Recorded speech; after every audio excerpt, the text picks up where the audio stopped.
Süpürgəmin dəstəyi sındı. Atmağa heyfim gəldi, təmir etmək qərarına gəldim. İnternetdə çox tez-tez bir lifehack görürdüm və onu tətbiq etmək qərarına gəldim. Lifehack yəni həyatımızı asanlaşdıran fəndlər. Adi plastik su qabını bu şəkildə kəsdim.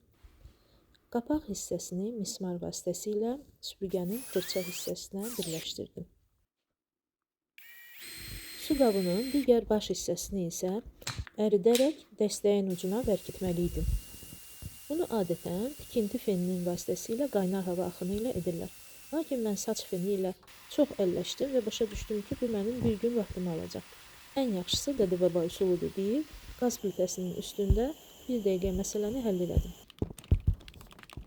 Dəstəyin uc hissəsinə daha səliqəli görünüş verib, sprey boya vasitəsilə onu da qara rəngdə boyadım. Və bu lifehack uğurla sınaqdan keçdi. Həqiqətən də çox effektiv və sadə bir üsuldur. Sizlərə isə məsləhət görərdim ki, səhifəmi izləməyə davam edin. Çünki bu yaxınlarda çox böyük bir əl işimi sizə nümayiş etdirəcəm.